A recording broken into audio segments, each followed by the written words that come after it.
Once again, congratulations, Sean. I couldn't be happier for you. You know, being around as long as I have, I love seeing the journey of everybody. And with assistant coaches, it's not linear. But for you, it has been here with the Bears. Different positions, but a great ninth year to start a career that started with humble beginnings and now an NFL defensive coordinator.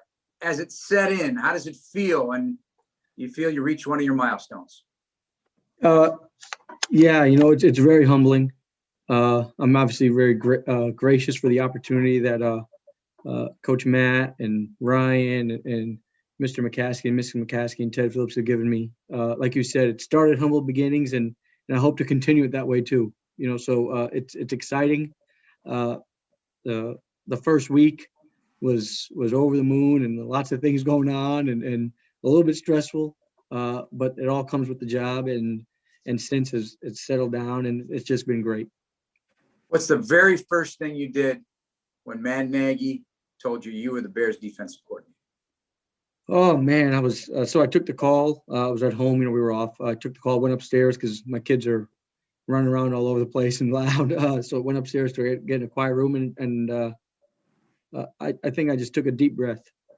Kind of a big sigh of relief, a deep breath, and just want to savor that moment. And then right after that, obviously went down and told my wife. She was excited, obviously. And emotional. It was an emotional time, which was great.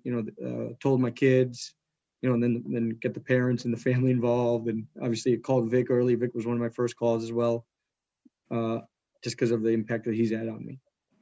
Let's talk about that, because from his perspective, we know Vic. He's a very pragmatic guy, not prone to big sways of exuberant emotion, but in a sense, one of his guys has now worked his way up the ladder. Did you get that feel from him? And then as a defensive coordinator now, how do you pay it forward? Yeah, right. Well, that's two important things there. The first part is you never know, like you said, with Vic and where his emotion level is and everything, but it was very important for me to let him know where my emotional level was. That was very important for me. He deserves it. From my perspective, to know that he had a big impact on me, and to know that he had mentored me and supported me, and he's kind of seen me grow even in this profession through ups and downs. Like you said, it's been a linear path, but you don't always get promoted when you think you should get promoted, or have opportunities when you think you should have opportunities. But he's been a staple there for me in helping me grow, and even when you think you should get a job somewhere else or somewhere, he's always helped, and he's always been in my corner. So I think it was very important for him to know that a lot of where I'm at now, obviously from a football intellect standpoint, but even in my career, is a credit to him. And there's other guys that I gave that call to as well, but in the NFL for sure, it's a credit to him. And so the second part of that question, I'm sorry, Jeff, was the pay it forward section, the part of that question. Well, that is very important to me. It's a huge responsibility, one I don't take lightly, not just to pay it forward to Coach, to Vic, but to Matt, to everybody that's helped me, and then really to another generation of people. My wife always says this, that you can never climb on your own. You need people to help you. And for sure, given my own background, I needed a lot more people to probably help me. Not having played, there's a lot of knots that can be associated with me. But a lot of people have helped me and have supported me and given me the hand and given me the encouragement. So that's a core belief of mine. And I'm going to need to be able to do that with others. Yeah, the thing about the knots, though, and I've been asked this about you already multiple times, why is he ready? He's never called plays before.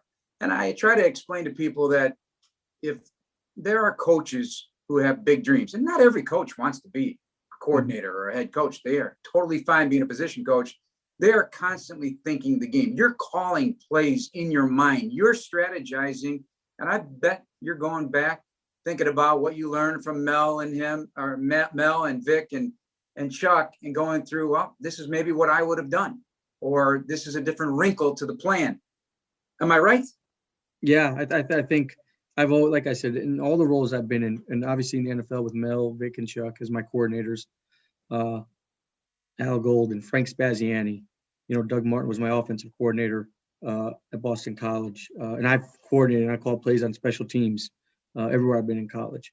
But all those people have had a huge impact in terms of that, and have given me the opportunity to learn and grow that way. And I've always tried to take that big picture. I've tried to not live in my bucket, so to speak. And now that doesn't mean you don't master your bucket. I've taken a lot of great pride in doing that and trying to be the greatest at whatever task and job that I've been doing and been given.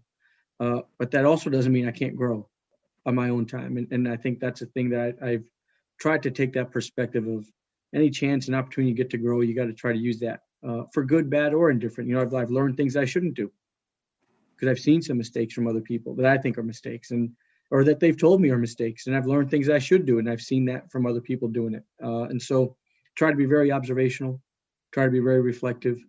And I'm going to continue to try to do that and learn from the people around me here. I think we've supported ourselves here with some great staff members that I will rely on. And they know that, that I'm going to rely on them on certain things. And there's certain things that I'm sure they'll rely on me for. But I think that's how you build winning staffs, and that translates into winning organizations and winning players and winning teams.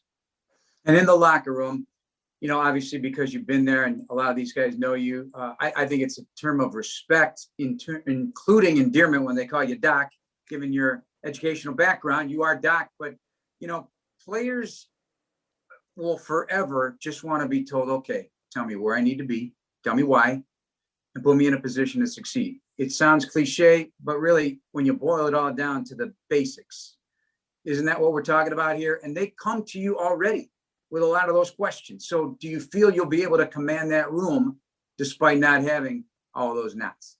Yeah, that's a good question. That's a question I faced really all my career.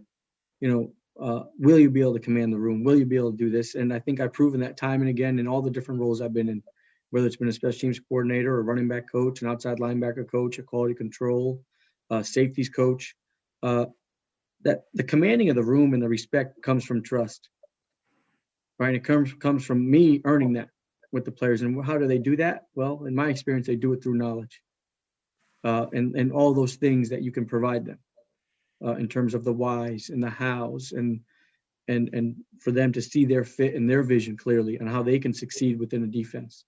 And I hope I've done that. And I think I have done that at a pretty good level. And I think that will help me in this new role. In my football fantasy world, I believe the team should reflect in some way its city they play in. And in this case, that's charter franchise of the National Football League. Ferocious defense is historic here. You alluded to in your Zoom call with media members this week, some of the pieces to the puzzle in terms of your idyllic player and their mindset, their mental toughness, their physical toughness. Hit upon some key points that you will look these guys in the eye and say, this is the kind of bear I want on my defense. Yeah. Well, like you said, we alluded to some of it, but it's going to be guys that play with passion, guys that are relentless, guys that are tough, guys that have a burning desire to be excellent at their craft. And it's going to be a day-to-day mindset. And I think those things are transferable, are learnable, and are relatable. And I think those are things that everybody can hang their hat on. And those are things that everybody's probably got to look in the mirror at and see if that's what they want to do. And I know we got a lot of players on this defense that want to do that. We want guys that are smart, guys that play fast. And then part of it is going to be my ability as a play caller to put them in roles and teach them ways to play fast. And I think that's a benefit that I've learned through a lot of the mentors I've had. And I think I've been able to do that. And we want guys to have fun. I think, like I said on that other Zoom call, it's going to be things that are palpable, that everybody in the world can feel, whether it's through a screen or whether you're live. And you can tell when guys are having fun. And you can tell when guys are physical. You can tell when guys are relentless. And those things I want everybody to feel. And I want people watching tape of this defense to feel. For as long as I can remember, players have told me pressure breaks pipes. You watch the Super Bowl, say, hey, what's your takeaway on the Super Bowl? It was the relentless pressure. the relentless pressure that probably started even before kickoff. Do you think you can align a defense in that kind of way? But because when they pop on the tape, when they're reviewing you 3 games back, getting ready for their next opponent, it's this Bears defense. Oh boy, because it starts then, doesn't it, mentally? That's exactly right. That's exactly right. That stuff that's palpable, in my opinion, just like you said, that's almost a non-negotiable, and people feel it. You know, you felt it when I was coaching high school ball, and you felt it in college, and you feel it in the NFL. That I want people to take a deep breath when they watch the Bears defense and say, okay, now we're in for something here. The scheme may not be good. Some things may not be good on every play, but the one thing we can hang out our head on is that these guys are going to come to play, and they're going to come with energy. They're going to come with some physicalness and some toughness.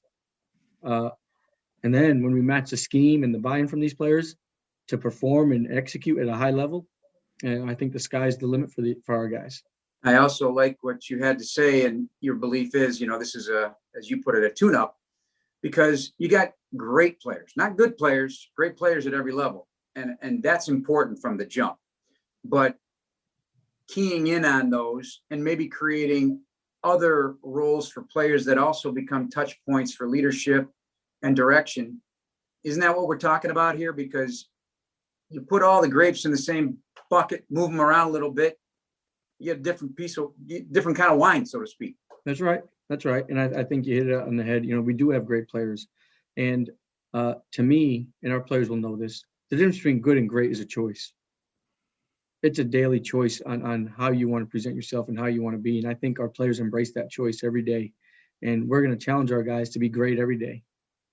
And that means through the meetings, through the walkthroughs, through the practice. And that greatness is going to reflect on game day with all those traits that we talked about. The least of my worries, to address your question, is the talent of our guys, because they are talented. And then we're going to keep building that talent up and keep refining it, and then keep giving them the tools they need to succeed so their talents can shine the way they want them to shine. And that, quite honestly, is going to match with the way we want it to shine as an organization, as a defense.